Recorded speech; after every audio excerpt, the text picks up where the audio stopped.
When we look for something in particular, we are turning our eyes away from others.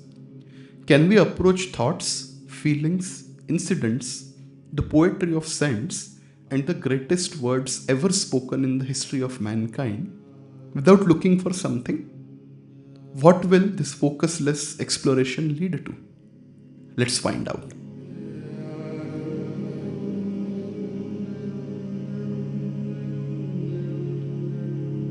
Hello, everyone. This is Mandar. Welcome to my podcast, Looking for Nothing with Mandar. It's quite rainy here, it's quite cloudy here, and that reminded me of a Doha of Sant Kabir.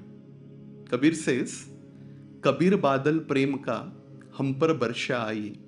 Kabir badal prem ka hum par barsha aayi. Antari bhigi atma hari bhai banarai. What he's saying is that this cloud of love, it has come raining on me, and my soul is drenched from inside, and now entire world looks green to me, full of love to me.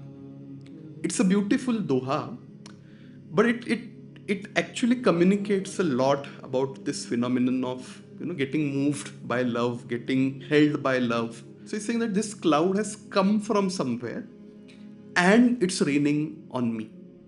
So if I look at this couplet very critically, what Kabir is saying is that this cloud has not come from within, or this state of love that he's talking about, this overflow of love that he's talking about.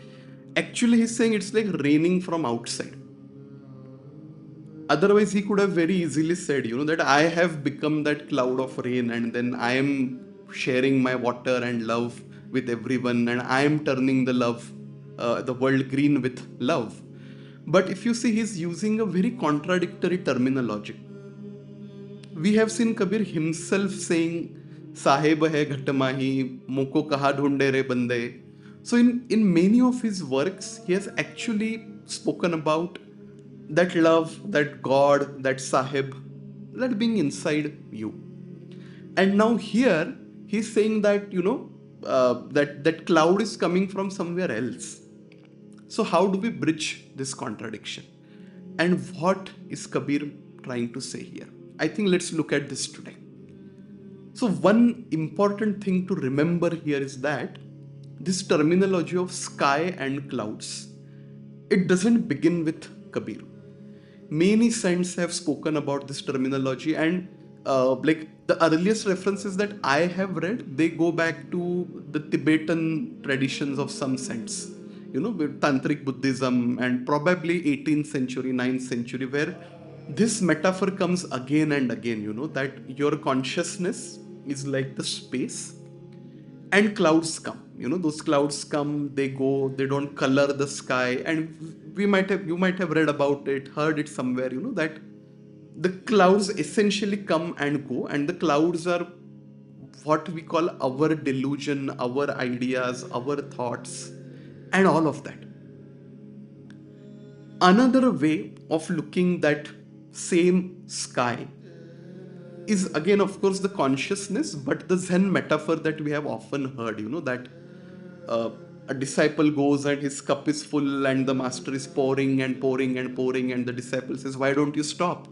So he says, yeah, the cup has to be empty, otherwise I can't pour and it will all go waste. I think Kabir is talking about sky more from this point of view, and the cloud of love also more from this point of view. Our thoughts, our ideas, our prejudices, our perceptions, our conditioning, all of that fills our consciousness. And until the point that consciousness is occupied by all those things, there is no space for those clouds of love to come and drench. Where those clouds come from, that let's talk about a little later. But I think what Kabir is actually trying about, you need two things. You need a vast sky and you need a clear sky. So one point that we briefly spoke about is this process of clearing out the sky, creating space for that cloud. And second is your sky vast enough so that it can hold these huge mammoth clouds of love. They're full of water. They are heavy clouds, and you need absolutely empty, blank consciousness for that. And this reminds me of the famous and beautiful story of Rabindranath Tagore, where he is on his boat house, writing poems, thinking about things, contemplating. And he's using his small, tiny candle for, for seeing what he's writing and for writing. And then a gust of wind comes, and that candle is blown off. And at first, it was disturbing for Tagore, that he was depending on that candle. And after some time, he realized that actually that candle was preventing him from perceiving the light outside. In same way, our ego, our mind, it builds a very small house, it builds a very small sky, if we continue the same language. And these mammoth clouds of rain, they cannot enter this small space. They demand that uncharted territory, they demand that vastness within ourselves. Only then those clouds can come and rain. And that is what Kabir is talking about.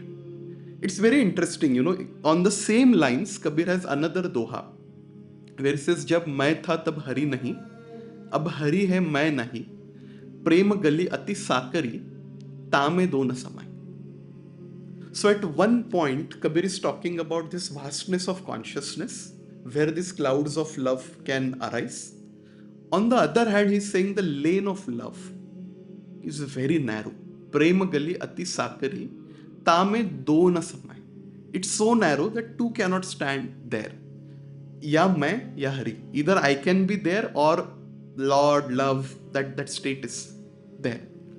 And it's so beautiful to see that you can arrive same truth from two drastically opposite viewpoints. The one viewpoint says that you have to have that vastness, but you are absent, and the sky is clear. And then there is absolutely opposite view where it says that that lane is so small, so timid, that your ego cannot enter there. If you occupy it with your ego, the state of love cannot be there. And this brings me to very famous doha of Kabir, where he says, "Pothi padhi padhi jag muwa, pandit bhaya na koe, ढाई आखर प्रेम का, पढ़े सो पंडित होए." This doha is quoted by many people, where Kabir is saying that, the entire world comes and dies reading scriptures. Pothi padhi padhi jag muwa. Muwa means to die. Pandit bhaya na koe. But he's saying no one is really a learned person. ढाई आखर प्रेम का पढ़े सो पंडित हो. The 2.5 syllables of love, one who understands them is the true jnani. We often use this doha, but in our day-to-day life, to ridicule scholars. Like if we come across someone who is very learned, we will always say, ki yeah, but he's dry. ढाई आखर प्रेम का पढ़े सो पंडित हो. There is no love. But it's very important to ask this question to ourselves, what it means to read those ढाई आखर of prem. What does one do? Like, does one just say ki no, everything is love and it's done?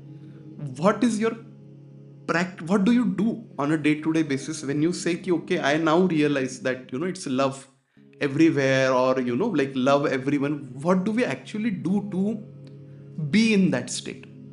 See, verbally understanding something is drastically different from actually living from that experience and actually being in that state. So when Kabir says ढाई आखर प्रेम का पढ़े सो पंडित होए, he's not giving us a license to reject all the knowledge that is there, or to reject and laugh at scriptures or people who study scriptures. What he's saying is that with love also, you have to have your own practice. You have to have your own sadhana. And Kabir has spoken about that practice also in many ways and in many metaphors. For instance, there is another metaphor which talks about same. You would have heard this line from Abhanga, where Sant Tukaram says, "Trunanahi tethe padila davagni, jaya to vizoni apasaya." So he's saying that Imagine a piece of land with no grass. You've taken all the efforts to remove the grass. And if a burning piece of charcoal falls there, what will happen? That piece of charcoal will get extinguished because it has no dry mass to burn, to ignite, and to turn into a big fire. So here, Tukaram is talking about that empty space in terms of a farm which has no weed in it. Interestingly, Kabir has also used this metaphor in many of his couplets.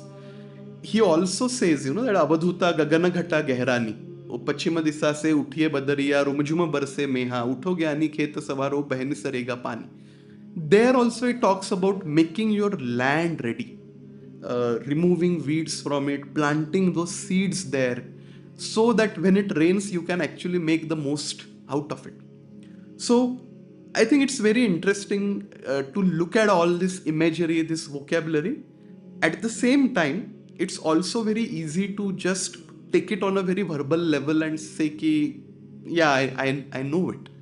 But it's very important to bear this fact within us that just to realize that Dhai Akhar Prem Ka, it involves a whole lot of practice, meditation, and so many things, And what Kabir is trying to say is that once that practice is complete, once that practice is taking you somewhere, only then you can hold that space where those clouds of rains would come. From where do they come? He doesn't answer that. I think he wants us to find it out.